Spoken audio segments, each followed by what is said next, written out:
সৰুপথাৰৰ চুঙাজানত বিশ্বজিৎ ফুকনৰ বিশাল নিৰ্বাচনী প্ৰচাৰ জয়ৰ ধাৰা অক্ষুণ্ণ ৰখাৰ লক্ষ্যৰে সৰুপথাৰৰ বিজেপি প্ৰাৰ্থী বিশ্বজিৎ ফুকনে সমষ্টিটোৰ চুকে কোণে চলাইছে ব্যাপক নিৰ্বাচনী প্ৰচাৰ চুঙাজানত হৈ যোৱা বিশ্বজিৎ ফুকনৰ প্ৰচাৰ সভাত অংশগ্ৰহণ কৰে সমষ্টিটোৰ হাজাৰ হাজাৰ ৰাইজে উপস্থিত ৰাইজৰ সন্মুখত বিগত 5 বছৰত কৰা উন্নয়নমূলক কামৰ খতিয়ান দাঙি ধৰে বিশ্বজিৎ ফুকনে এই সন্দৰ্ভত সবিশেষ জনাব শিৱাশিষ শৰ্মাই নিশ্চিতভাৱে চাওক ২৬ৰ নিৰ্বাচন সমাগত হোৱাৰ লগে লগে সৰুপথাৰত শাসক আৰু বিৰোধীৰ ৰাজনীতি তুংগত হৈ উঠিছে মোৰ সতীৰ্থই দেখুৱাব ইয়াৰ সামগ্ৰিক পৰিৱেশ এনেদৰে আচলতে MV পঞ্চায়তৰ চুঙাজানত এনেদৰে মিটিং কৰাত ব্যস্ত হৈ আছে সৰুপথাৰ সমষ্টিৰ বিধায়ক বিশ্বজিৎ ফুকন ডাঙৰীয়া মই তেখেতৰ লগত পোনে পোনে কথা পাতিবলৈ চেষ্টা কৰিম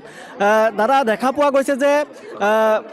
যি বিজেপিৰ বা যি আপোনাৰ মিটিং এই মিটিঙত যথেষ্টপূৰ্ণ মানুহৰ সমাগম হোৱা পৰিলক্ষিত হৈছে কি ক'ব ৰাইজৰ আশীৰ্বাদ যোৱা 5টা বছৰ ৰাইজৰ কাৰণে যি কাম কৰা হৈছে মুখ্যমন্ত্ৰী ডাঙৰীয়াৰ আশীৰ্বাদত সৰুপথাৰৰ উন্নয়ন বিকাশৰ যি ধাৰা হৈছে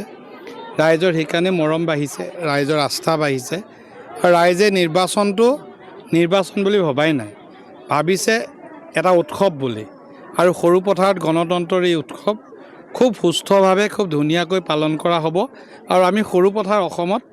এই গণতন্ত্ৰৰ উৎসৱ পালন কৰাৰ ক্ষেত্ৰত আদৰ্শ হৈ দেখুৱাম আমি সেই সংকল্প লৈছোঁ অন্য সমষ্টিতকৈ সৰুপথাৰ সমষ্টিত এটা ব্যতিক্ৰমী ৰূপত দেখা গৈছে আপোনাক যিহেতু সৰুপথাৰ সমষ্টিত আপুনি বিৰোধী প্ৰাৰ্থীগৰাকীক সমালোচনা কৰা দেখা নাই বৰঞ্চ এটা কথা কৈছে যে যদিহে তেওঁ মিছা কথা কয় আমি তেওঁ সঁচা কথা ক'ম কিন্তু ক'তো আপুনি সমালোচনা দেখা নাই এটা গঠনমূলক ৰাজনীতি কি ক'ব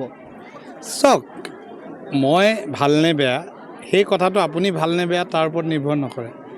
আপোনাক মই তেতিয়া ভাল পাম আপুনি ভাল হ'লে আপোনাৰ কাষত থকাজন যদি বেয়া হয় তাৰ অৰ্থ আপুনি ভাল নহয় গতিকে মই যদি ভাল ৰাইজে মোক সমৰ্থন কৰিব বিৰোধী থকাজন ভাল যদি বিৰোধীজনক সমৰ্থন কৰিব গতিকে কোন কিমান ভাল কোনে কিমান কাম কৰিব পাৰিব সেই সিদ্ধান্ত ৰাইজে ইতিমধ্যে লৈছে ৰাইজ আজিকালি জনতা জনাৰ্দন গণদেৱতাই সকলো জানে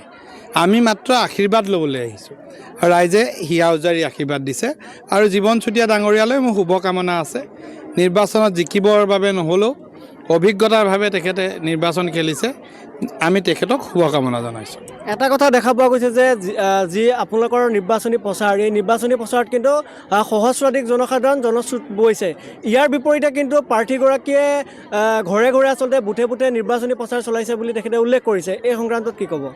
চব সকলোৰে নিজা নিজা এটা ষ্টাইল থাকে নিজৰ এটা কাম কৰাৰ পদ্ধতি থাকে তেওঁৰ পদ্ধতিয়ে কাম কৰিছে আমি আমাৰ পদ্ধতিয়ে কাম কৰিছোঁ কোনটো পদ্ধতি বেছি কাৰ্যকৰী কোনটো পদ্ধতি ৰাইজৰ বাবে জৰুৰী বা ৰাইজে বিচাৰিছে 9 তাৰিখে নিৰ্বাচনৰ দিনা আৰু ফলাফলৰ দিনা তাৰ ৰিজাল্ট পাব গতিকে তেওঁৰ যি পদ্ধতিয়ে কাম কৰি আছে তেওঁৰ কাৰণে সেইটো শুদ্ধ আমি কৰিছোঁ আমাৰ কাৰণে আমাৰটো শুদ্ধ কোনো এনেকুৱা কথা নাই যে এইটোৱে এবছলিউট ৰাইট